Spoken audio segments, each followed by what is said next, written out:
Sejam bem-vindos à sexta edição do podcast do Manifesto 74, desta feita sobre a luta dos trabalhadores nestes tempos de inflação. Está no ar mais uma edição da Cassete Pirata.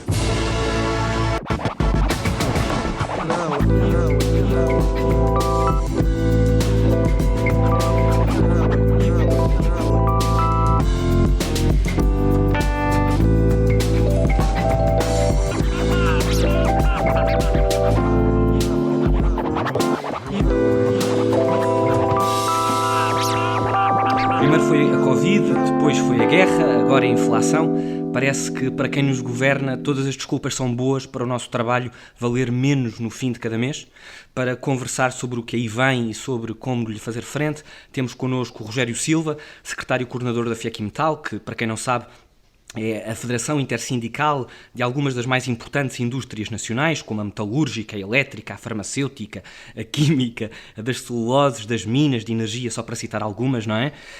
Sebastião Santana, o secretário-geral da Frente Comum de Sindicatos da Administração Pública, sindicatos que, no conjunto, representam a incrível soma de mais de 300 mil associados. Mafalda Santos, coordenadora pelo distrito de Setúbal do movimento Sempre os Mesmos a Pagar, e também Luís Batista, dirigente do Sindicato da Hotelaria do Sul. Mas começava por ti, Rogério. Foi agora assinado pelo Governo e por quase todos os chamados parceiros sociais, com a devida pompa e circunstância com que se assinam as coisas históricas, este fabuloso acordo de médio prazo para a melhoria dos rendimentos e da competitividade. Disse quase todos porque já sabemos que a CGTP ficou de fora. Foi só por má vontade ou este acordo não melhora mesmo os rendimentos? Boa noite. Não melhora os rendimentos, eu diria... Estamos a falar do acordo do patrão, porque é um acordo que vai contra os interesses dos trabalhadores, em particular aquilo que é neste momento urgente, que é o aumento dos salários.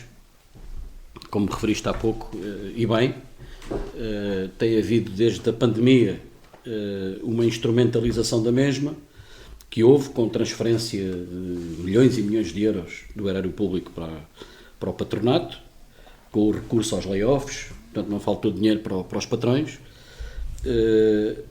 e agora com a instrumentalização da guerra, que tem servido também de pretexto para especular sobre os preços dos bens essenciais, para pôr em causa direitos, para receitar mais sacrifícios a quem trabalha, e portanto este acordo, eu volto a referir, é o acordo do patrão, porque desde logo não visa repor a perda de poder de compra, que é um elemento absolutamente essencial,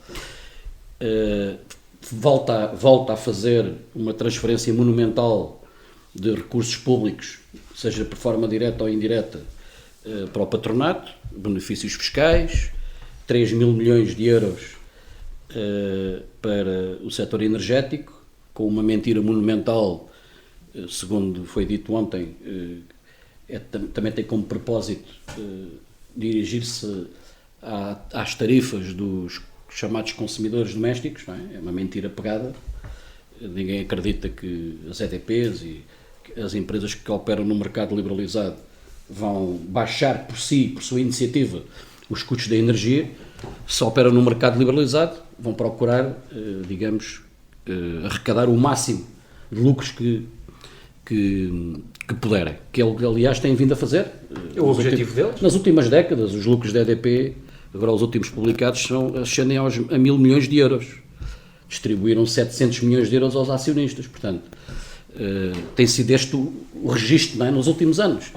Portanto, este acordo não visa implementar uma política salarial que responda às questões imediatas da perda do poder de compra, e depois tem muitas contradições, não é? Desde logo o facto do Governo dizer que vivemos num cenário de grande incerteza e depois celebrar um acordo para 4 anos, não é? Portanto, isto é uma contradição insanável.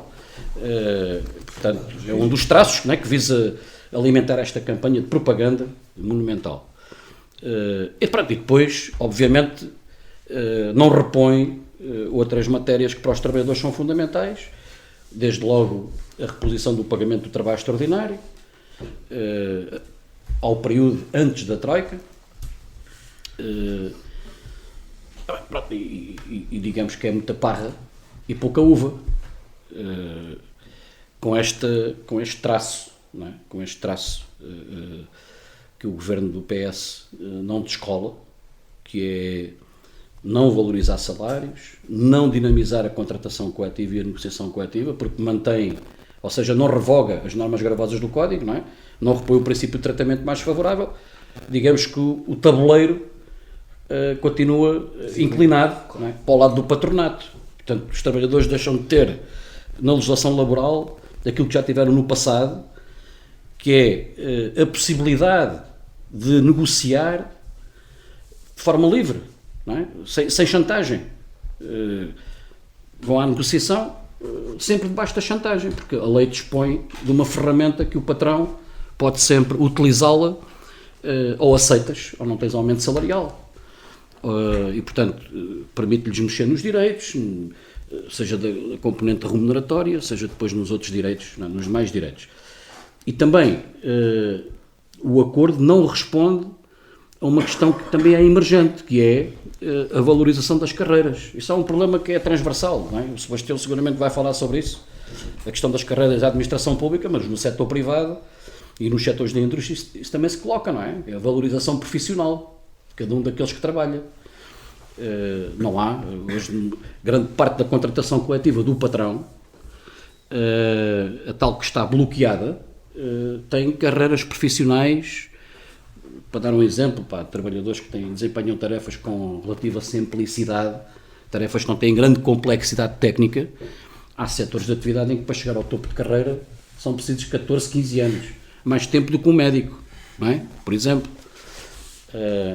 E, portanto, tem como objetivo, carreiras longas têm como objetivo não pagar melhor, acumular riqueza.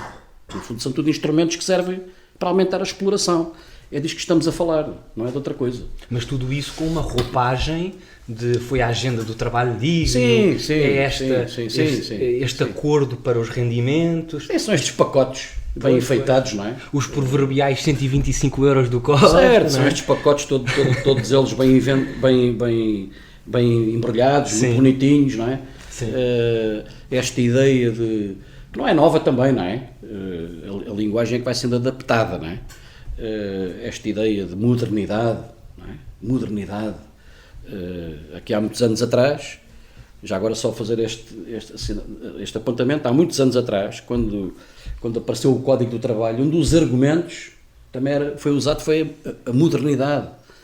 Temos que tornar a legislação, fazer uma síntese da legislação laboral, que toda ela é dispersa e tal, e é preciso ter um instrumento, uma ferramenta que seja mais eficaz e tal. Aquilo que se foi vendo, não é, ao longo dos anos é que o Código de Trabalho conseguiu ser pior do que as diversas leis que tínhamos, não é, do trabalho, ainda que dispersas, não é? Mas tinham pelo menos um sentido de maior proteção de quem trabalha, não é? Que na maioria dos casos só dispõe da sua força de trabalho, não tem outra hipótese, não é? Para se fazer valer. E, portanto, é um bocado, digamos, os discursos bonitos, não é? Bem enfeitados, sim, mas que depois, traduzido para a prática, para o dia-a-dia, claro, é exatamente a exploração de quem trabalha. Claro. Mafalda, tu és coordenadora do movimento que tem acompanhado esta escalada de preços, a perda de poder de compra, esta roupagem bonita a que o Rogério se referia. Isto acaba por dar alguma resposta àquilo que as famílias trabalhadoras neste momento sentem? Olá, boa noite. Não, para responder de forma muito direta, não, claro que não. Nós somos um movimento, isto para dar aqui uma introdução ao que é o movimento, somos um movimento unitário.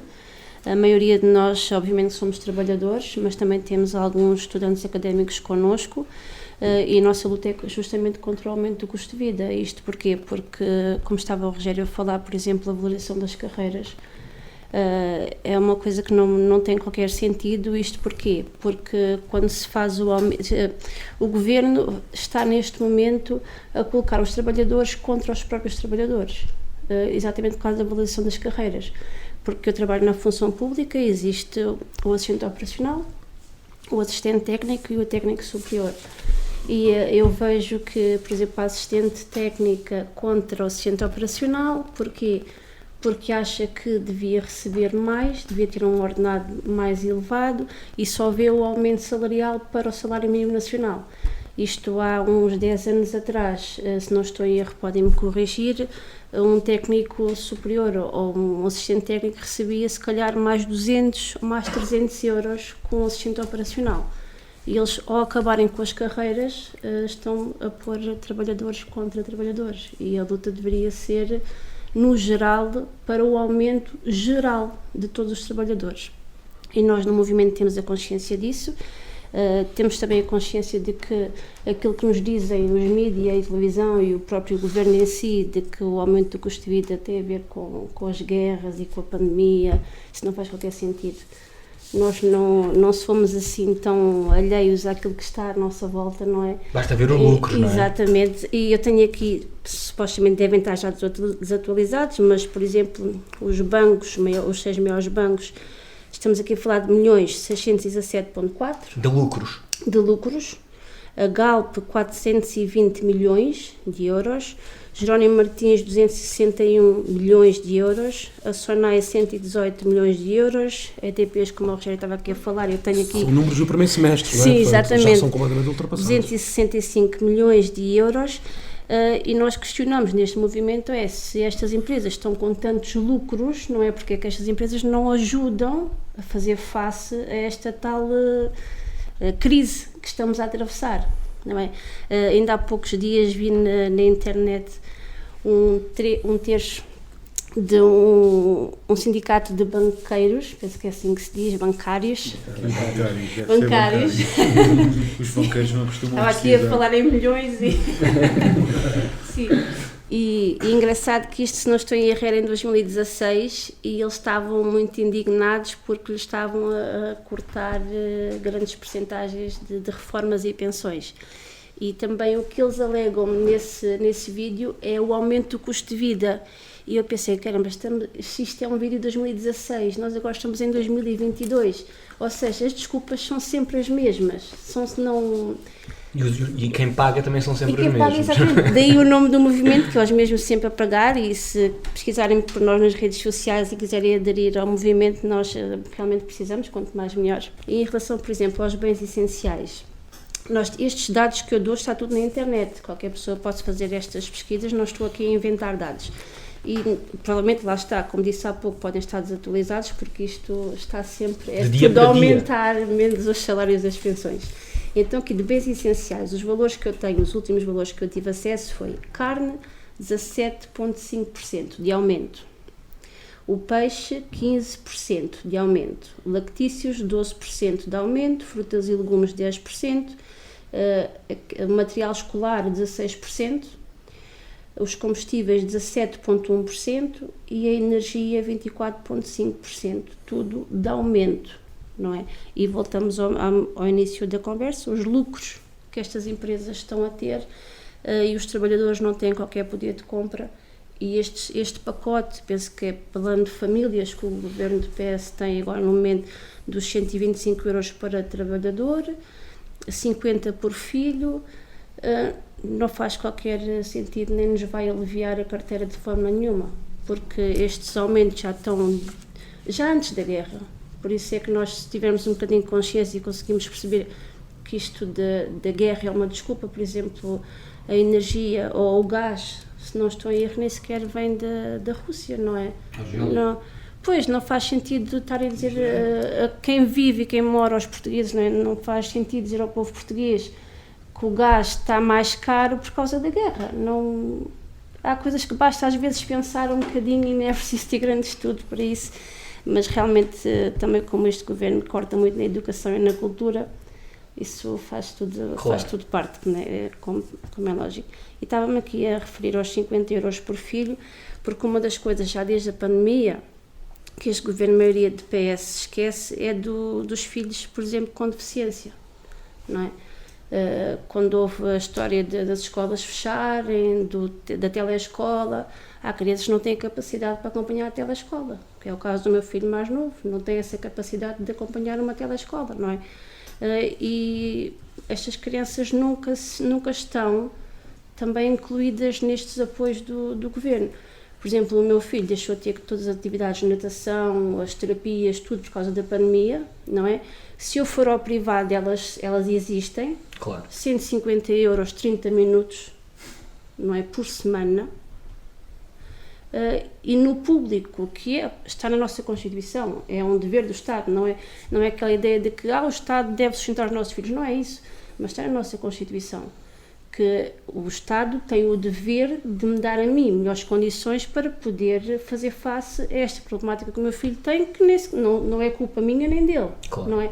E isso não existe. E eu, com o ordenado mínimo de 705 euros, que se não chega a 5 euros a hora, é preciso também saber isso, nós estamos a trabalhar por menos de 5 euros a hora, que às vezes quando se fala em 700, 700 euros ainda é dinheiro, para mim não é? Mas quando eu vou ver o valor hora que eu recebo, não chega a 5 euros.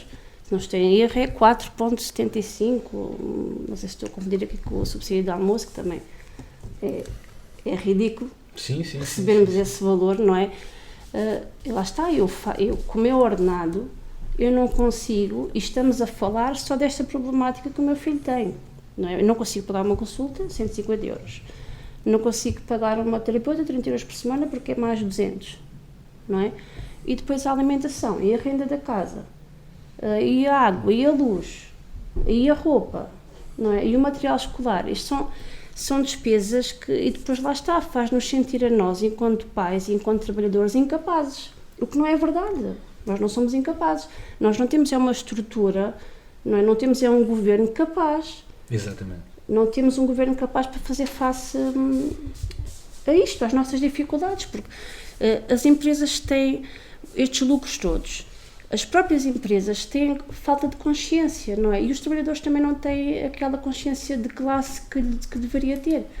Isto porquê? Porque se o trabalhador produz a riqueza, não é? Se estas entidades recebem estes lucros, deviam ter consciência que o trabalhador é quem me dá este lucro, não é? Porque é no meu trabalho que o meu patrão obtém o lucro. Se eu não tenho, não é, um bocadinho deste lucro, como é que eu vou sobreviver? Sebastião, é neste quadro que a Mafalda descreveu, que foi agora apresentado, esta segunda-feira, o Orçamento do Estado para 2023. O que é que este orçamento vem trazer aos trabalhadores da administração pública? Boa noite a todos. Antes de mais, vem trazer uma coisa fantástica, que é empobrecer.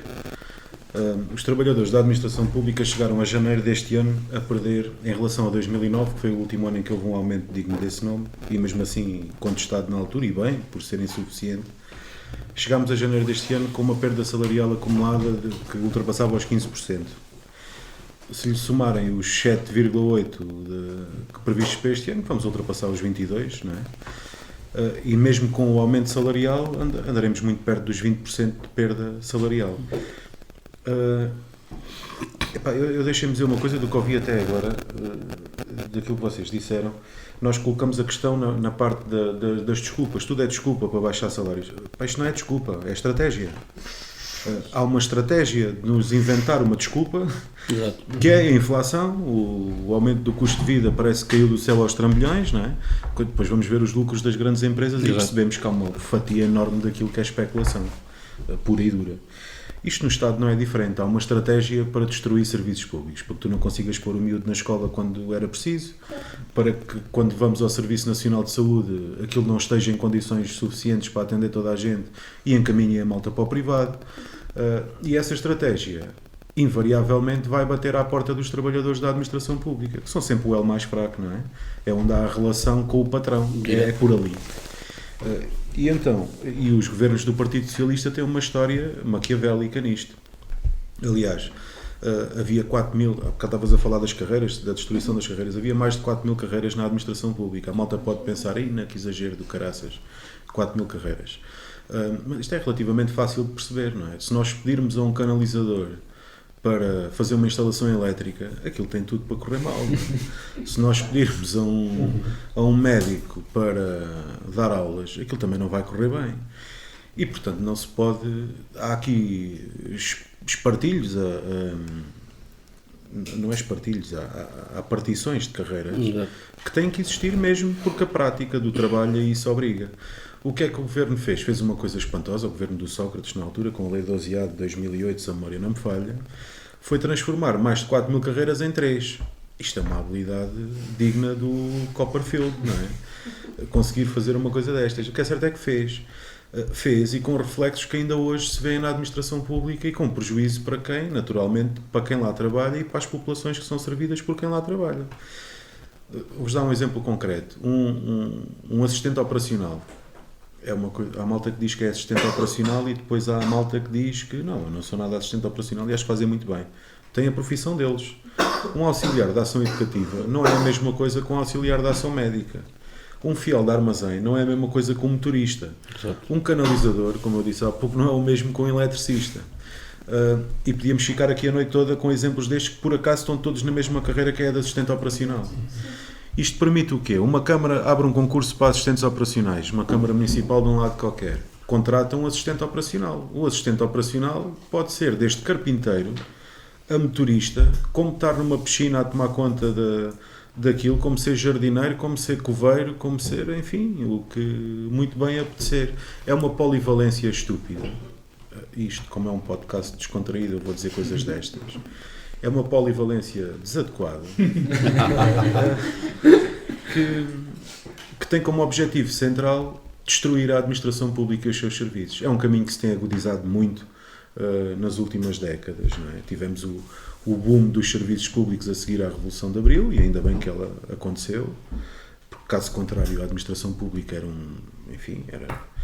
basta ver a ADSE, chama-se Assistência na Doença, aquilo quer dizer assistência na doença aos servidores do Estado. Já ninguém sabe. Já ninguém sabe, e ainda bem, mas é para vermos o espírito negro que havia em cima disto.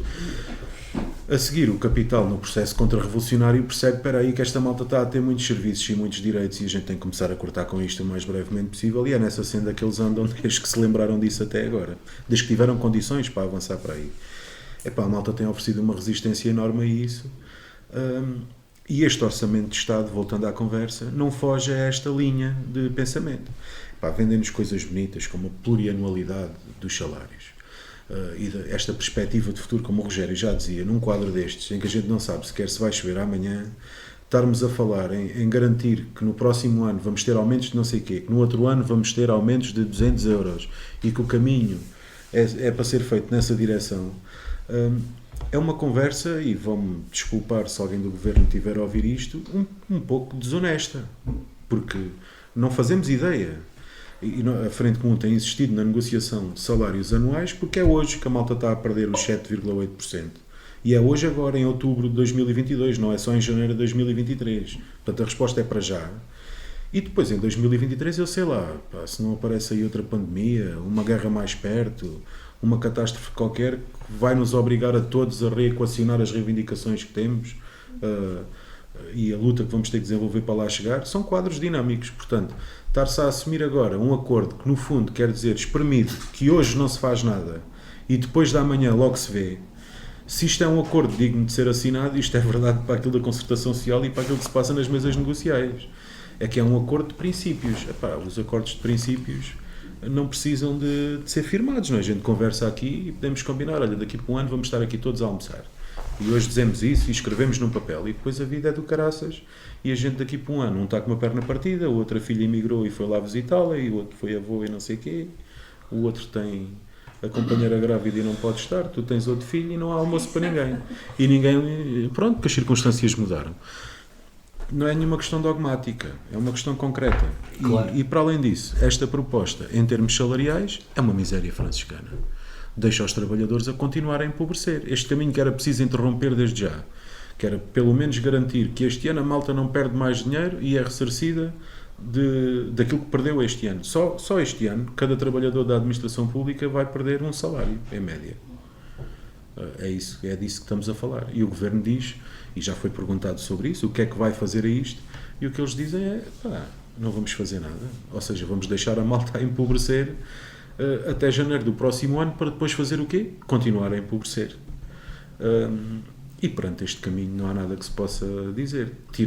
E depois ainda há aqui questões mais perniciosas, que é questões que para nós também são centrais, para além da questão salarial. A questão da precariedade, por exemplo, na administração pública. Nós tínhamos em 2015 perto de 75 mil trabalhadores com vínculos precários na administração pública, um programa de regularização. E não sei quantos anos depois, agora em 2022, não há 75, há 92 mil e tal. Portanto, é para nós percebermos que até aquele grande espalhafato que se fez com o PREV-PAP, é o tal Programa de Regularização de Trabalhadores com Vínculos Precários, a montanha pariu um gigante rato, que não aconteceu nada. Não só não aconteceu nada, como a situação se agravou. Sim. Luís, o Sebastião estava aqui a falar-nos de precariedade. Tu és trabalhador de um setor em que a precariedade está altamente disseminada, é um setor, aliás, muito jovem. Portanto, eu perguntava-te, num setor com estas características, como é que se convence alguém que pode perder o trabalho se aderir a um sindicato, se fizer greve, se lutar? Como é que se consegue reforçar um sindicato neste quadro? Em primeiro lugar, agradecer o convite, também aqui do Manifesto, é um prazer poder partilhar a mesa com os nossos companheiros aqui de painel. Dizer também, só recuar uns minutos atrás, eu estou aqui na qualidade de dirigente sindical, da hotelaria, também trabalho do setor, mas não vinculando a direção do meu sindicato, isto é uma conversa informal que não tem esse pendor, fazia só esse esclarecimento. Sobre isso, dizer que, obviamente, os trabalhadores da hotelaria e da restauração sofrem um duplo problema. Sofrem o problema da generalidade dos trabalhadores, que é fruto dos baixos salários, do salário mínimo também muito baixo, da questão da precariedade no setor, embora é muito mais reforçado, portanto, ela partilha com o conjunto dos trabalhadores portugueses uma série de dificuldades, mas depois tem questões muito objetivas do setor. E uma delas tem a ver precisamente com essa questão dos baixos salários, primeiro que tudo, dizer que a maioria dos trabalhadores do setor recebem muito próximo do salário mínimo nacional, mesmo no quadro da contratação coletiva, os avanços que nós temos tido não têm sido os necessários para valorizar de facto esse aumento salarial, até porque ela está boicotada, como vocês sabem, está bloqueada e, portanto, nós temos imensa dificuldade em negociar as centenas de contratos que existem no nosso setor e subsetores, mas também fruto da própria característica dos vínculos laborais e que tu falaste, que é a questão da precariedade. Um estudo muito recente, que até foi feito por uma consultora de trabalho temporário, portanto não tenho aqui nada para... Se fosse era para pior, não tenho aqui nada que me leve a desconfiar que os números não são certos, dizem que no setor 61% dos contratos são precários. Portanto, vivemos a realidade de um setor em que 61% das pessoas têm uma condição precária. Obviamente que isso traz problemas acrescidos, para já, valorização salarial, integração em contratos coletivos, em próprias categorias, mas também nessa dificuldade em organizar os trabalhadores e chamá-los, obviamente, ao movimento sindical, de forma mais consequente e organizada, de poderem lutar por uma vida digna. Mas, independentemente disso, portanto, a situação é de uma enorme complexidade, mas também abre enormes potencialidades, porque pior que está não fica, na realidade, não é? O setor recebe tão mal, tem tão poucos direitos, que eu costumo dizer que pior que está não fica, e, portanto, é preciso dar o passo em frente, obviamente, de primeiro que tudo, chegar a esses trabalhadores. Não é? Na precariedade, no nosso setor tem muitas frentes. A primeira são as empresas de trabalho temporário, essa não é nova, tem sido nos últimos 20 anos, tem vindo a substituir uma série de trabalhadores que têm vínculos permanentes dentro da hotelaria e da restauração, mas tem novas roupagens. Não é? E eu podia dar aqui alguns exemplos, para tentar ser muito breve. No caso dos hotéis, por exemplo, hoje a central de reservas num hotel foi substituída por uma plataforma online em que a pessoa faz diretamente, através do TripAdvisor, do Airbnb ou outra plataforma qualquer, a reserva no seu hotel. Portanto, essa categoria de centralista ou central de reservas está a desaparecer. No caso dos jardineiros, todos os grandes hotéis, e mesmo os que não assim tão grandes, tinham o seu próprio jardineiro, tinham a sua equipa. Hoje não existem praticamente jardineiros, mesmo nos maiores hotéis do país, porque eles foram substituídos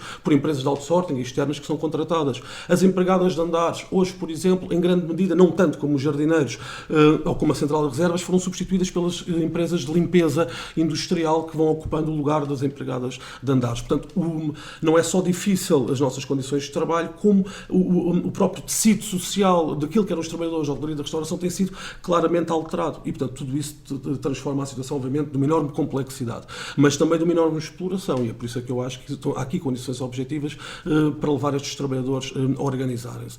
Há parte, obviamente, que é nossa, poderá haver sempre algumas desculpas de trabalhadores individualizados de não aderirem, cada um terá a sua. Agora, há um trabalho também que nós temos que fazer e temos que ir a esse centro da exploração e da precariedade, e nós temos feito esse trabalho. O movimento sindical, cada um a seu ritmo, não é? Porque nós estamos aqui em realidades muito diferentes. Falar, por exemplo, da taxa de sindicalização no setor público ou mesmo nas grandes indústrias é completamente diferente de falar da taxa de sindicalização na hotelaria e até em parte do setor privado. Nós temos uma taxa de sindicalização na hotelaria e na restauração à volta de 8%. É claramente uma taxa de sindicalização muito aquém do que seria necessário. E, portanto, eu diria que um dos primeiros objetivos é realmente chegar a esses trabalhadores e contactar com esses trabalhadores, dizer que, de facto, essas trabalhadoras que até são de uma empresa de limpeza, se estão dentro do hotel há 10, 15, 20 anos e é lá que exercem a sua função permanente e é lá que todos os dias se deslocam para ir trabalhar, então essas trabalhadoras são nossas colegas de trabalho, portanto, são empregadas de andares. Claro. Podem-lhes dar o nome que quiserem, podem arranjar a empresa que quiserem. Mas é aí que também nós temos avançado e é preciso continuar a avançar. A mesma coisa junto dos trabalhadores das multinacionais do fast food, um trabalho que tem sido feito recentemente e que também era apontado como muito difícil, não é? Tinha um caldo perfeito para não correr bem, não é? Imensa precariedade dentro das fortalezas que são as praças da exploração dos centros comerciais, portanto aquela ideia quase que o sindicalista não pode lá chegar, porque para lá chegar tem que ultrapassar um centro comercial inteiro, os seguranças, a resistência dos próprios gerentes, das chefias, não é? Ir para lá, estar junto desses trabalhadores, fazer esse trabalho é muito importante e já com resultados muito interessantes das multinacionais do fast food, porque ao fim e ao cabo é aí que está a exploração, não é? Nós sabemos que é nessas empresas que têm condições para pagar melhor, falo dos McDonald's desta vida, dos Burger Kings, das pizzas, das telepizzas, são essas empresas que podem precisamente pagar melhor, porque têm altas taxas de lucro acumulado, não é? Mesmo em plena pandemia, foram eles que ganharam, portanto, com o mal dos outros, foram eles que se fortificaram, não é? Através do takeaway, através da entrega, do delivery, portanto, das multinacionais que estão aí do transporte, mas são precisamente essas que insistem, e muitas vezes até no quadro da contratação coletiva, porque elas próprias são sócias das entidades patronais, são essas que, podendo pagar melhor, têm uma enorme resistência. Então é mesmo aí, é aí onde estão os trabalhadores mais explorados, mais mal pagos, onde se concentra uma enorme parte da riqueza que nós temos que estar e temos que atacar. Neste quadro, como eu disse, que não é fácil. Mesmo até a questão da organização do tempo de trabalho, nós hoje queremos falar com os... já agora dizia, há bocado falava do exemplo dos hotéis, mas o exemplo dos restaurantes que é também muito concreto. Hoje, a categoria de distribuidor alimentar, portanto, o estafeta, aquele que vem de Telepizza ou da Pizza Hut ou do Burger King, essa categoria está a desaparecer. Está a desaparecer, porque hoje a maior parte dessas grandes marcas já optou por trabalhar, por exemplo, com o Uber Eats ou com a Glovo ou com uma outra multinacional. A uberização da sociedade, da economia do nosso setor, que está com uma força brutal, não é? Uma velocidade imensa. Mas é ali também que está, de facto, a exploração. E, portanto, se não formos nós capazes de organizar essa resistência, esse descontentamento, a história tem-nos mostrado que a coisa não vai acabar bem, não é? E há exemplos positivos de conseguir chegar a um trabalhador desses e conseguir alavancar uma luta num contexto desses? Nomeadamente nas multinacionais do fast food, isso tem sido transversal, um trabalho que os sindicatos da hotelaria e da restauração têm feito pelo país todo, aqui no Sul também, que é precisamente organizar essas empresas. Isso tem sido, de facto, possível com avanços interessantes, eleição de delegados sindicais, sindicalização em grande escala de algumas dessas multinacionais, mas lá indo lá, portanto, estando lá, lutando, portanto, indo contra os problemas que vão sendo postos a essa intervenção sindical, não é? Quantas vezes fomos impedidos num centro comercial ou tentaram impedir-nos que num centro comercial nós contactássemos os trabalhadores? Quantas vezes tivemos que explicar ao segurança, que é um trabalhador explorado como nós, que aquilo que estávamos a fazer não era ilegal, é perfeitamente legal e faz parte até, né, é um direito constitucional e, para além disso, estamos a resolver problemas que, porventura, esse trabalhador também tem no local de trabalho e, portanto, vencer essa barreira tem sido importante. Portanto, lá estar 2, 3, 4 vezes, até que hoje, em muitos centros comerciais, é normal nós lá estarmos e irmos lá permanentemente. Claro. Rogério, perguntava-te também, neste contexto político, económico, social, qual é que é o significado da manifestação que vai acontecer em Lisboa e no Porto, já no próximo dia 15?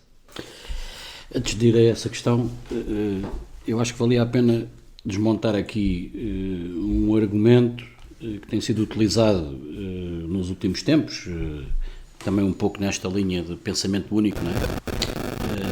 Que não se pode aumentar salários, porque se os salários crescerem, logo a inflação vai crescer.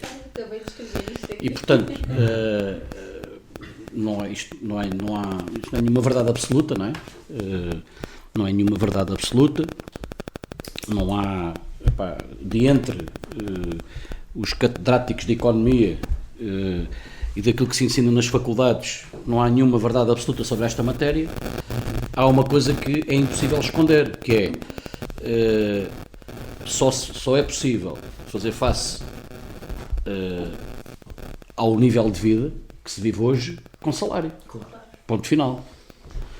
E tanto assim é que há até empresas, nós tivemos conhecimento há pouco tempo de empresas na Áustria, na Alemanha, na Finlândia, na Bélgica, países que também têm problemas com a inflação, não é?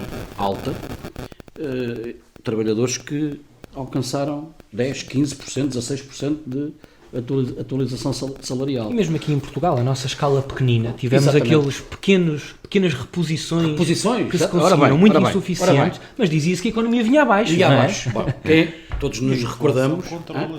E a inflação controla-se. Há instrumentos para isso. Ora bom, não é? tal e Primeiro qual. mandámos à vida há uns anos quando aderimos à moeda única. Por exemplo, Mas depois o controle de preços que o governo se demite. Tabulação de fazer. pode e deve fazer, Claro. à semelhança de outros países da União Europeia, que fixaram limite para a fixação de preços em alguns bens que são bens essenciais. E não são propriamente países socialistas. E não são propriamente. Ora bom, portanto, mas nós, como vivemos também debaixo desta onda, de todo este ruído de pensamento único, se alguém se atrever a questionar, já não vou dizer por uma opinião contrária àquela que é dominante, ou é excluído, não é? Ou é acusado de maluquinho, pronto, coisas assim do género.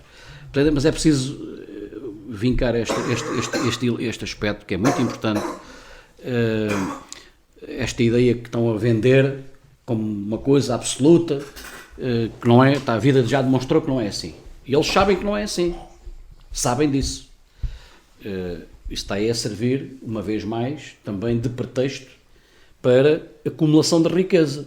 Ou seja, temos aqui três elementos que são importantes identificar. Um é a transferência de dinheiro, de riqueza gerada para o capital, pela política de baixos salários, especulação dos preços, não é? O grande capital a engordar, as grandes cadeias de supermercados com lucros também eles fabulosos, não é? E portanto é isto que é necessário, é perante isto que é preciso responder. E portanto os trabalhadores não têm alternativa, não lhes resta alternativa que não seja desenvolvimento da luta. Claro. A nível do local de trabalho, a nível setorial e depois também a luta convergente, setor privado, setor público. Porque aqui estamos de facto todos no mesmo barco, os que trabalham. Não é? Para pegar numa questão que foi utilizada numa campanha durante a pandemia para nos tentar adormecer que estávamos todos no mesmo barco e portanto estamos todos ao mesmo nível, porque o vírus apanha todos e tal. É verdade que apanha todos, não é? Mas não apanha todos de igual modo. Apanhou mais uns do que outros, não é? Aqueles que vivem do trabalho e apenas do seu trabalho foram mais atingidos, não é? Estão numa jangada esses. Estão numa jangada, ou zanados. quanto muito numa boia, não é? Exato. E quanto há outros que vão de iate, não é? Até ao dia em que Pronto. tomem o barco. Até um dia. Ora bom. E eu Pronto. peço Ora bom. desculpa interromper, mas Sim. agora lembrei-me também por causa da habitação, Exato. não é? Que também teres uma habitação com 3 ou 4 quartos onde possas isolar é uma coisa, Ora não bom, é? viver num Teres T0 um T0 ou com um 3 T1, filhos, ora. exatamente. Ora aí está, portanto, nós não estamos, de facto, não estamos no mesmo barco. E, portanto, a manifestação de sábado, que visa que todos os trabalhadores convirjam neste propósito de exigir a melhor forma de combater o empobrecimento, não é a caridade. Numa sociedade evoluída, num país que se pretende evoluído, com níveis de vida, com patamares acima da média, que se aproximem de padrões de qualidade de vida a que todos têm direito, que é ter um Serviço Nacional de Saúde de qualidade, que é ter acesso à cultura, que é ter acesso à fruição cultural, desportiva, por aí fora, exige uma justa distribuição da riqueza. E, portanto, esta questão do crescimento dos salários é uma questão estrutural. Um dos maiores problemas estruturais que nós temos no nosso país são os baixos salários. São os baixos salários. E, portanto, se não existir distribuição da riqueza, não é? Justa distribuição da riqueza, o país não sai deste patamar de crescimento medíocre. Andamos repetidamente com taxas de crescimento económico que são medíocres. O governo bem pode fazer o pino, bem pode jogar com a criatividade, digamos, com os números, não é? Mas a realidade é a realidade. A realidade é a realidade. E o exemplo que há pouco foi referido, não é? No período em que foi possível, a seguir a 2015, que o salário mínimo nacional, ainda que de forma insuficiente, fosse crescendo, a vida demonstrou, deitou por terra todas aquelas teses alarmistas, não é? Desemprego, vai aumentar o desemprego e tal. Não foi nada assim. Ainda por cima, quando a gente, no nosso país, o tecido empresarial é composto maioritariamente por pequenas e médias empresas que vivem do consumo interno. Mesmo algumas que tenham níveis de exportação até simpáticos, não é? Aqui para a vizinha Espanha e para outros países, mas a grande parte vivem do mercado interno. Portanto, se os salários forem baixos, as pequenas empresas são penalizadas com isso. O comércio local é penalizado com isso. Vai desaparecendo. Quem é que ganha com essa realidade? São as grandes cadeias. Eu não vou fazer publicidade, nós sabemos, uma é alaranjada, outra é assim para o verde e tal. São esses que ganham. E esses verdes têm um lema que diz tudo, não é? Sabe bem pagar tão pouco. Sabe bem. Ora bem, portanto... Os camaradas do CESP usaram está bem. Portanto, isto está tudo ligado, como dizia o outro. Mas a questão dos salários é a questão central, neste momento. É a questão central. E a manifestação de sábado terá essa expressão de convergência de setor público, setor privado, outras camadas da população, como os reformados, que também estão a ser atingidos com estas políticas, não é? Estão a ser atingidos com estas políticas. Nós não queremos que aqueles que estão hoje no mercado de trabalho, que serão os reformados da amanhã, vivam com pensões de miséria, quando trabalharam uma vida inteira. Portanto, a manifestação de sábado tem este propósito e vai ser uma grande manifestação. Que, aliás, já estava convocada, também contrariamente àquilo que um ou outro órgão de comunicação social tentou fazer passar hoje a ideia de que a manifestação foi convocada em reação ao acordo que foi assinado com os patrões. A manifestação já estava marcada porque a CGTP luta todos os dias, não está dependente da concertação social para reclamar nas empresas aquilo a que os trabalhadores têm direito. E razões não faltam. Claro. Aliás, o Governo não precisa da concertação social para aumentar o salário mínimo nacional. Pode fazê-lo por decreto. Portanto, não é preciso concertação social para aumentar salários. Claro. Razões não faltam e não faltarão de certeza aos trabalhadores da administração pública. Sebastião, eu perguntava-te, neste novo contexto em que há uma maioria absoluta do Partido Socialista, os trabalhadores não lutam ou não lutarão exatamente nas mesmas condições que tinham desde 2015. Como é que os trabalhadores da administração pública poderão enfrentar mais uma perda de rendimentos, mais empobrecimento, que neste momento o Governo já assumiu que aí vem? Bem, uma coisa é certa, como o camarada Rogério estava a dizer ainda agora, os trabalhadores têm uma solução para isto tudo, que é fazerem só caminho e lutarem e organizarem-se numa primeira fase, não é? Os que ainda não estiverem sindicalizados e organizados. E o caminho é esse, é o da luta.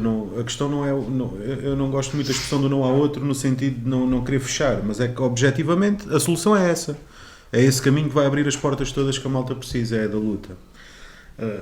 Eu recordava que o quadro em que nós estamos é mesmo muito difícil e penoso. Nós estamos com... A ONU faz um índice que é o Índice de Desenvolvimento Humano, mede esperança média de vida, níveis médios de educação e aquelas coisas que importam à vida das pessoas. Em Portugal desce pelo segundo ano consecutivo.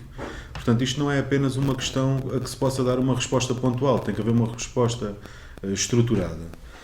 E nesse sentido, os salários, sendo aquilo com que a malta compra as coisas para sobreviver, é determinante. Mas há um conjunto de outras matérias que é preciso ver. A contratação coletiva, por exemplo, que tem muito mais importância no setor privado do que no setor público, ainda que no setor público também já tenha um peso relevante, sobretudo em empresas municipais e mais nessas áreas. É absolutamente determinante para garantir que os trabalhadores metem a balança mais equilibrada num sítio que não é? Permite aos trabalhadores ter ali uma arma que, desenvolvendo luta, aumenta o seu salário. O que também foi um governo do Partido Socialista se lembrou foi inventar a caducidade da contratação coletiva e o fim do tratamento do princípio mais favorável. E agora o governo diz que tem o objetivo para a legislatura, vamos ficar todos espantados, que a distribuição da riqueza, ou seja, que o peso dos salários, conte 48% do PIB até ao final da legislatura. E fazem disto uma bandeira muito grande. Eu pergunto se todos achamos razoável que quem produz a riqueza fique só com 48%. Mas isto é um objetivo apresentável. É uma questão, acho eu, mais que justa. Quando falamos em justa distribuição da riqueza, a justa distribuição da riqueza, o objetivo nunca pode ser o capital continuar a ficar com mais do que quem trabalha, não é? Porque senão não é justa, bolas. E mesmo se for 50-50, agora não podíamos durar só uma hora, tínhamos de estar aqui até amanhã Sebastião, depois para chegar e à não- conclusão que também não era Desculpa justo. interromper, e não estamos a falar daquele conceito puramente marxista, em que Claro. a justa distribuição da riqueza, ou se quisermos o salário justo, tem uma relação com a redução do horário de trabalho. A gente não está a pôr a coisa nesse patamar, não é? Não, a gente quer 90 euros de aumento, não é? Ou 100, ou 10%, Pois, e 100 euros. Por isso é que eu estava a dizer que ficávamos aqui 2 dias. Exato, e queremos a redução do horário de trabalho já para amanhã, Mesmo para as 30 horas, Mesmo no o máximo. objetivo dos 48% super subvencionados pelo próprio Estado. Claro. Portanto, atrás dos 48, futuros 48% vem dinheiro que sai do outro lado para que as empresas consigam assumir. São os trabalhadores a pagar aos São os trabalhadores a pagar aos trabalhadores Que é também o truque. as atualizações salariais. E há outro exatamente. pormenor, é que são os trabalhadores que pagam isto tudo. Claro. Exatamente. Tudo. Os apoios às empresas, Exato. os apoios que saíram para as multinacionais, que este acordo de rendimentos prevê, como o Rogério dizia, a malta que tem pequenas e médias empresas, não vai ter grandes lucros ficam com esta fora. história. Não é? Quem vai ter são os donos do dinheiro, as grandes multinacionais. É. E esses são sempre pagos e patrocinados, como foram os bancos, como foram... Sei lá, há uma rúbrica Exato. do Orçamento de Estado que a malta até já deve estar farta de me ouvir falar nisto, que é a aquisição de serviços. A aquisição de serviços em 2022 contava com 14 mil milhões de euros. Isto é mais ou menos o mesmo orçamento que o Serviço Nacional de Saúde, para a malta ter noção da gravidade da questão.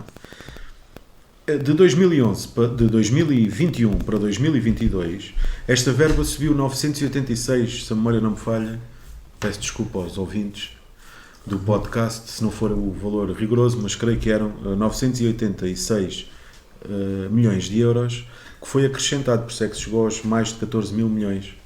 Este valor sozinho, não era preciso mais nada, tinha dado para pagar o aumento de salários que a malta exigia o ano passado, na administração pública. Portanto, a questão aqui não é há dinheiro ou não há. O governo opta por dizer que não há. Exato. E não o mete nas rubricas que devia pôr.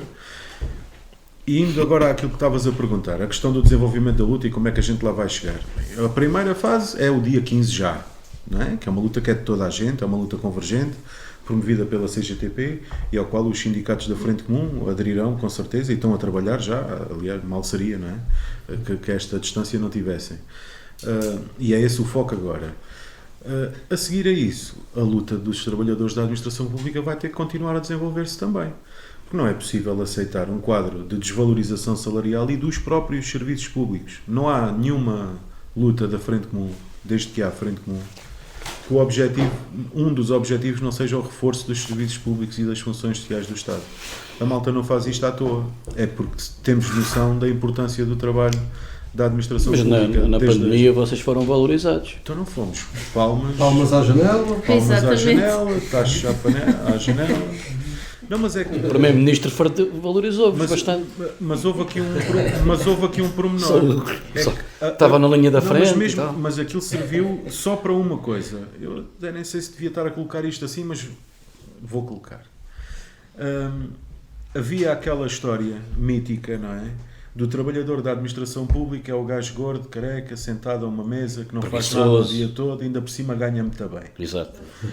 A pandemia, Cheio de regalias, cheio de regalias e coisas. mandrião. A pandemia não serviu para nada de bom para a vida de ninguém, muito menos para quem, e eu infelizmente passei por isso, uma perda enorme à pala da pandemia. Serviu para uma coisa, que foi para explicar à maior parte das pessoas a importância do trabalho da malta. O que é que se faz num hospital, o que é que se faz numa escola, como é que teve que se reagir àquilo, como é que se teve que reagir aos pedidos da Segurança Social que caíram em catadupa e aos molhos. Pá, foram pessoas, eram homens Exato. e mulheres que estavam sentados lá nas cadeiras a resolver esses problemas. Mas que não gordos sempre- e com grandes salários todos. Não é? Depois chegamos à conclusão que afinal quase 20% dos trabalhadores da administração pública, a malta que esteve nesta linha da frente, ganha o salário mínimo nacional. Que a perspectiva de evolução para um tipo que tenha a minha idade e que entrou na administração pública é mudar 4 vezes de posição remuneratória. Eu trabalho há 15 ou 16 anos, agora tinha que estar a fazer contas. Na administração pública ainda não subi uma única vez de posição remuneratória e como eu há milhares deles por aí afora. Os mesmos que na pandemia, Os mesmos na pandemia e fora fizeram mais dela. do que o normal. Depois, Não puderam ficar em casa. Não puderam ficar em casa, Não fizeram mais que puderam, normal. nem queriam, que é isso Nem que queriam, é preciso a exatamente. malta ter noção. É que Exatamente. os serviços públicos não são assegurados nem pelas maravilhosas carreiras que existem, nem pelos estrondosos salários que são pagos. Claro. É porque a malta tem mesmo noção de serviço público na esmagadora maioria dos casos. Pá, haverá exceções, mas ouçam lá, isto é só a vida a acontecer. Mas o grosso dos trabalhadores da administração pública defendem os serviços que fazem e querem ser valorizados. E o caminho para isso há de ser, seguramente, o desenvolvimento da luta E tem organizada da malta, e é isso que estamos a noção preparar. tem noção da nobreza que é o trabalho que desempenham Epá, e depois há questões para práticas. as quer pessoas, dizer, não é? No fundo. Olha lá, um auxiliar da ação médica, por exemplo, que eu sou técnico de cardiopneumologia, portanto conheço bem o trabalho desta malta. É um trabalho duríssimo, violentíssimo, Exato. no mesmo contexto em que estão os outros todos, em que estão os técnicos de diagnóstico, os médicos, os enfermeiros, os assistentes técnicos. Estão ali a ver a malta morrer, a ver... Exatamente. enfim, cenários que ninguém gosta de ver, e o salário que levam para casa hoje são 305 euros, e em janeiro vão ter um estrondoso aumento para 761, não é? Depois de terem perdido um mês de salário este ano. Este e os outros todos da administração pública. Portanto, Eu peço desculpa interromper-vos, eu trabalho numa autarquia, não é da área da saúde, não é? Mas nós também, eu identifico-me com isso, porque eu costumava dizer aos meus colegas, é o amor à camisola. Porque nós também não ficámos em casa, a junta não fechou. Exato. E nós na junta vimos assim disparar, ainda agora, curiosamente mais agora do que durante a pandemia, os pedidos de apoio alimentar, os pedidos de apoio psicológico. Eu cheguei a ter, perto de 456, se não estou em erro, chamadas não atendidas, ou seja, quer dizer que eu atendi muito mais chamadas, mas eu cheguei a ter esse número diário de chamadas perdidas no tempo da pandemia. E eu não sou telefonista, não é? Nós fazemos, eu não gosto de dizer isto, mas... Essa foi a parte mais visível. Exatamente. Por exemplo, se nós formos à indústria, houve aqui uma dicotomia que foi usada na altura, que foi esta, é preciso defender a saúde, correto. Os trabalhadores não ficarem expostos ao vírus e tal, mas havia empresas, e houve empresas na indústria, por exemplo, que não pararam. Exatamente. Nós não E paramos, malta que não. trabalhou Sim. em péssimas condições de Sim, trabalho, sim, em cima uns sim. dos outros. Claro. Portanto, era um pouco esta ideia. Houve um confinamento geral, mas uma vez mais não estávamos todos no mesmo barco. Exatamente. Porque o confinamento, em determinados aspectos, foi levado ao exagero, até colocou em causa liberdades e garantias de cada um, mas para trabalhar... Exato. em péssimas condições, arriscando a própria saúde, já não havia problema com o confinamento. pá, mas na altura era moderno. Para andar nos transportes públicos a monte, Aí tudo bem. não há problema nenhum. Mas eu também recordo, eu tenho asma crónica e no início estava naquele grupo de risco e tudo mais e eu nunca deixei de trabalhar por isso. Porquê? Porque também havia umas letras pequeninas nos contratos da função pública que eu, sendo essencial ao meu serviço, mesmo sendo do grupo de risco, tinha que trabalhar. Não é? Eu nunca pus isto em causa porque eu queria ir trabalhar. Não é? Lá está, vestir a camisola. Nós temos... Mas há casos que são... Olha, daqui há dias morreu uma professora com cancro terminal porque não a quiseram mudar Colocar... Quer dizer, a senhora não morreu por causa disso, não é? Morreu porque estava doente. Sim. Mas não se aceitou uma mobilidade especial por doença justificada numa situação extrema destas. Quer dizer, quanto mais agora com o Covid. Sim. Sabes, Isso foram Realmente, casos sim. uns atrás dos outros de desrespeito completo com as condições de E é o Estado a dar o trabalhadores. exemplo. mas E é o olha, Estado a dar o António, exemplo. sabes porque é que eu fui atrás de dar este exemplo do período da pandemia? Para tentar demonstrar o seguinte, que eu acho que era importante todos termos isso presente. Essa lucidez, termos essa lucidez para percebermos como é que durante o período da pandemia ela serviu para instrumentalizar as pessoas, usando o medo para as toldar, para as limitar na sua ação, e agora, uma vez mais, com a questão da guerra, com a questão da inflação, com a questão do aumento das taxas de juro. É estratégia, pá. Tu agora Não, mas és repara. precário, tu agora és freelancer. Freelancer, pronto. Ora bem, mas isto é o quê? Não, mas eu coloquei isto porquê? Porque alguns dos aspectos, o aumento das taxas de juros, da inflação, claro que isto afeta a vida de cada um, É um facto. É a realidade. Não podemos esconder. E eu estou a dar este exemplo para ir à manifestação de sábado. Que a manifestação de sábado também tem esta dimensão, que é transportar esperança para quem trabalha, de que nós temos na nossa mão essa capacidade de intervir, ir à rua, usar a nossa cidadania também, não só a nossa consciência de classe, mas também a nossa cidadania, para podermos manifestar aquilo que é o nosso descontentamento, mas também aquilo que é o nosso desejo. Nós queremos um país diferente, onde seja possível trabalhar, ter uma qualidade de vida, ter bons serviços públicos, um bom Serviço Nacional de Saúde, para ver se conseguimos dar uma sacudidela neste clima de medo que continua a ser alimentado. Tem como propósito limitar o campo de ação de cada um. É por isso é que existem sindicatos e sindicalistas e Exatamente. fazer estas coisas. E não cai do céu, não é? Isso tem que ser conquistado, como vocês sabem tão bem ou melhor que eu, não é? Porque a malta não acredita.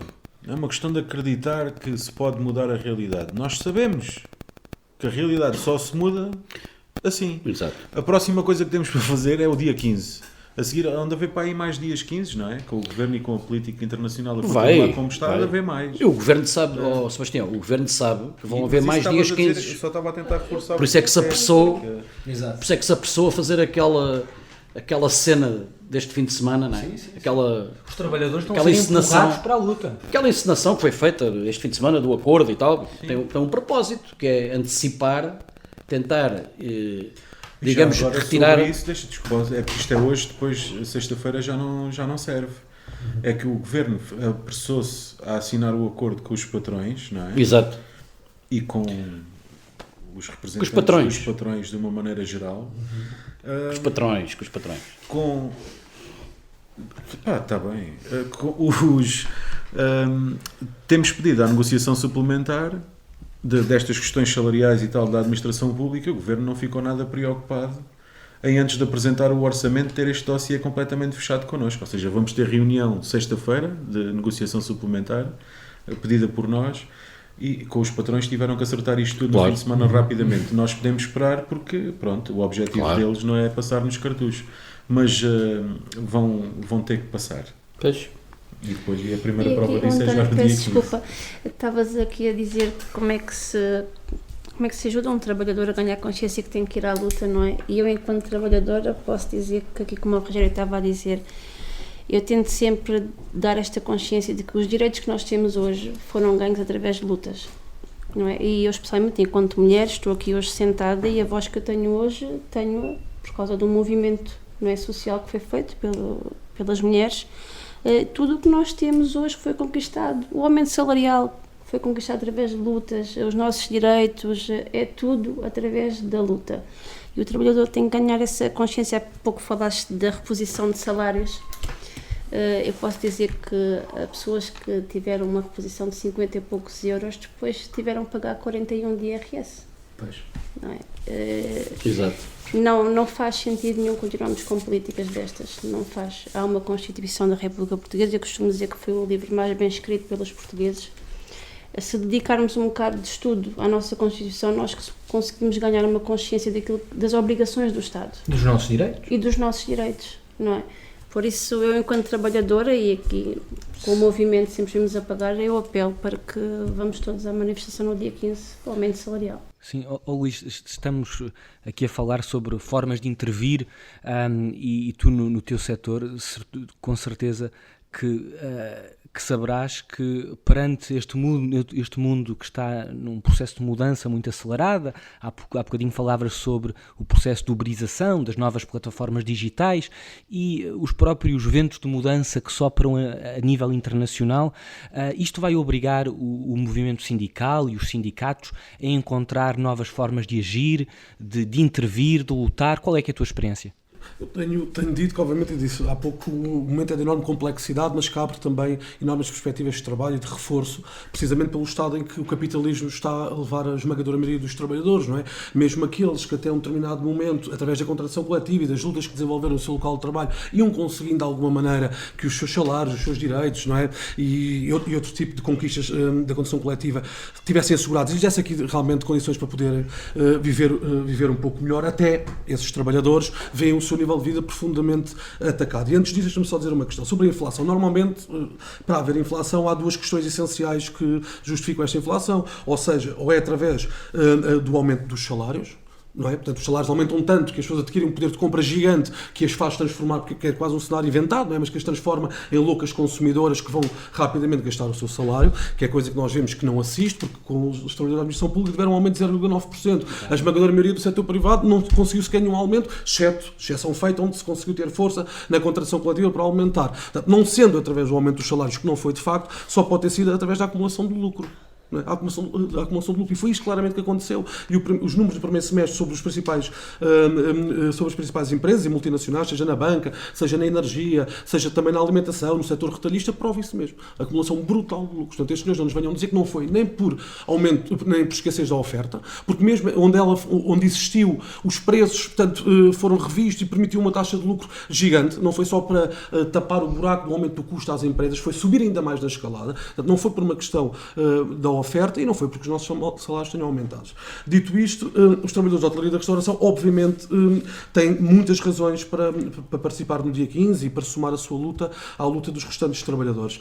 Eu não vejo o dia 15 como um fim em si mesmo, portanto, não é uma manifestação. Houve a apresentação agora deste desacordo da concertação social, não é? Desacordo porque, felizmente, a maior organização representativa dos trabalhadores ficou fora, portanto nunca será um acordo na plenitude, é um desacordo, sobretudo no essencial, não é? Do que é essencial, não é um fim em si mesmo, ela deve ser um aumentar, agora sim, da escalada, não da guerra, mas a escalada da intervenção dos trabalhadores e do aumento da consciência dos trabalhadores, e portanto o dia 15 é um abrir portas para uma luta que vai ter que ser muito maior, não é? Porque os anos que estão pela frente, nomeadamente através da maioria absoluta do Partido Socialista... Está aí um grande slogan de luta, deixa-me só dizer, escalar a luta, não a guerra. Sim, escalar a luta e não a guerra.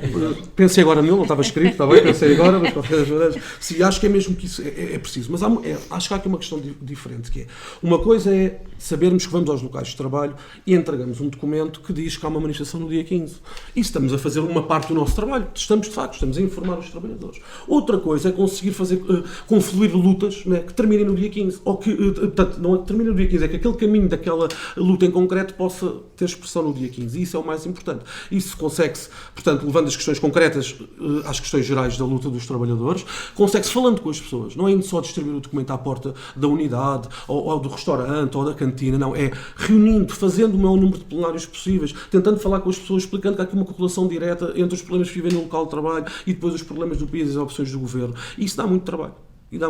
E o chamamento deve ser feito, e hoje estamos a falar há poucos dias desta manifestação, é que obviamente os sindicatos mergulhem nessa imensa tarefa que é de chegar ao maior número de milhares de trabalhadores, fazendo os plenários que ainda sejam possíveis, tentando conquistá-los para esta batalha, mas porque não chega só a ir à fábrica a entregar o documento. E acho que é preciso mesmo discutir com as pessoas, olhos nos olhos, não é? Estas questões, e fazendo isso estamos também a contribuir à nossa maneira para poder ter um grande dia 15. Há outras questões no nosso setor. Imagina, nós hoje, para falarmos com os distribuidores alimentares do Uber Eats, nós não podemos lá ir às 7 da manhã ou ao meio-dia ou às horas que tipicamente poderíamos fazer a intervenção sindical. Não, nós hoje vamos ter que lá ir às novas praças de Jorna, às portas de uma qualquer loja de combustíveis, onde tem lá uma multinacional do fast food ou uma qualquer concentração de um centro comercial. Vamos lá ter que ir, se calhar, às 10 da noite, 11 da noite, porque aquela malta não pode parar, tem um algoritmo que funciona, o algoritmo é que manda nele, portanto, a partir do momento que aquilo apita, ele tem que sair dali com o saco de comida e ir entregá-lo ao cliente, porque senão o cliente vai avaliá-lo mal e vai dizer que ele ficou ali parado com o saco na mão.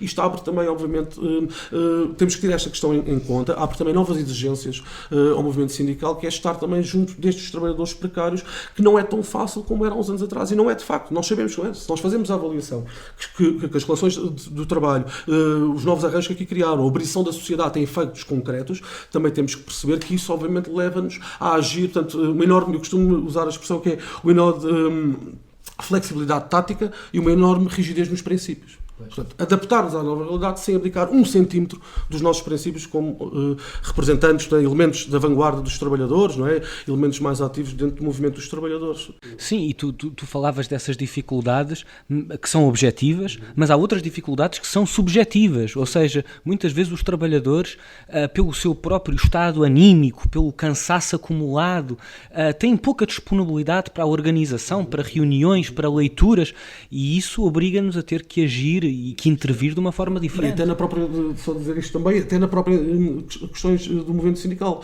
Antigamente chegávamos a um dirigente de um hotel, ele era eleito dirigente de um determinado sindicato ou da federação, portanto tinha um contrato de trabalho efetivo naquele hotel, era requisitado no quadro do que a lei permite os créditos sindicais para fazer trabalho sindical. Hoje nós temos que ter consciência que, tendo em conta, no meu setor em concreto, mas nas telecomunicações isso é flagrante, mesmo até na grande distribuição, hoje já não é tão fácil fazer isso. Portanto, primeiro convencer o trabalhador a sindicalizar-se, a seguir a ser até delegado sindical e depois correr o risco de ser eleito dirigente, e com isso o que pode comportar, porque a segurança que ele tinha no trabalho há 20 anos não é a mesma. Como é que eu elejo hoje uma empregada de andares num qualquer hotel, não vou dar um exemplo concreto, mas são muitos, que é por uma empresa de trabalho temporário há 15 anos empregada de hotel, e eu quero elegê-la delegada sindical e dirigente do Sindicato de Hotelaria do Sul.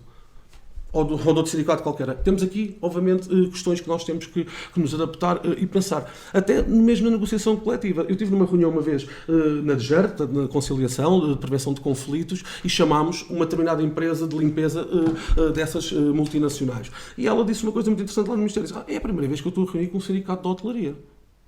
Sim, então, mas a senhora representa. Se os trabalhadores que lá estão dentro do hotel a fazer a função de empregadas de andares são da sua empresa, mas são ao mesmo tempo trabalhadoras no nosso setor, claro que você vai ter que reunir connosco várias vezes. A própria empresa nunca tinha reunido com um sindicato do setor, apesar de representar, de explorar trabalhadores em centenas de hotéis.